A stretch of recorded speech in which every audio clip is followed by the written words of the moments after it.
நடிகர் ரவிமோகன் கொஞ்ச நாளுக்கு முன்னாடி அவர் கொடுத்த பேட்டிக்கு அப்புறம் கொஞ்சம் அமைதியா இருந்தாரு. இப்போ அவர் திடீர்னு அமைச்சர் ராஜ்மோகனை சந்திச்சிருக்கிறாரு. ஆச்சி மசாலா எந்த சமையலும் ருசி தேடும் ரகசியம் 20 ரூபாய்.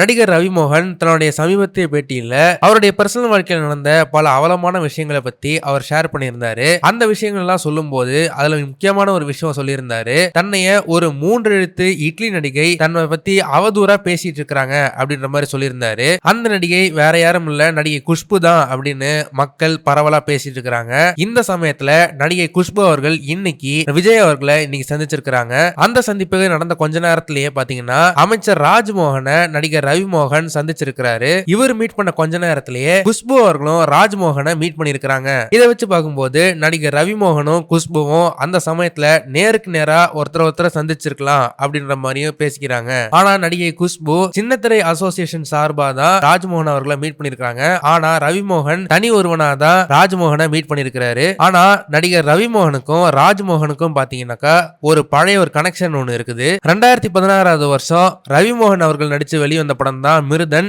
இந்த படம் தான் தமிழ்ல வெளிவந்த முதல் ஜாம்பி ஹாரர் படம். இந்த படம் ரிலீஸ் ஆகிறதுக்கு முன்னாடி இந்த படத்துக்கான ப்ரொமோஷன் வேலைகள் வழக்கம் போல ஃபுல் ஸ்விங்ல இருந்துச்சு. ரசிகர்கள் மத்தியிலும் இந்த படத்துக்கு ஒரு மிகப்பெரிய ஒரு எதிர்பார்ப்பு இருந்துச்சு. அதனால இந்த படத்துக்கு மேலும் ப்ரொமோஷன் பண்ற விதமா ராஜ்மோகன் அவர்களுடைய புட்சட்னி சேனல் கூட ரவிமோகன் அவர்கள் கொலாப் பண்ணி ஒரு ஃபன்னான ஒரு ப்ரொமோஷனல் வீடியோ ஒண்ணு அவங்க கிரியேட் பண்ணாங்க. அந்த சமயத்துல அந்த வீடியோவுமே பயங்கர ட்ரெண்டிங்கா போயிட்டு இருந்துச்சு. ஒருவேளை அந்த பழைய நட்பின் காரணமா தான் இப்போ ரவிமோகன் அவர்கள் ராஜ்மோகனை மீட் பண்ணியிருக்கலாம் அப்படின்ற மாதிரி பேசிக்கிறாங்க. இந்த ஒரு சந்திப்பை பத்தி நீங்க என்ன நினைக்கிறீங்கன்னு மறக்காம கமெண்ட் செக்ஷன்ல சொல்லுங்க. இந்த வீடியோ பிடிச்சிருந்தா மறக்காம லைக் பண்ணுங்க, ஷேர் பண்ணுங்க. இதே மாதிரி தொடர்ந்து நிறைய இன்ட்ரெஸ்டிங்கான வீடியோஸ் பார்க்க வீ டாக்கிஸ் சேனலை சப்ஸ்கிரைப் பண்ணுங்க.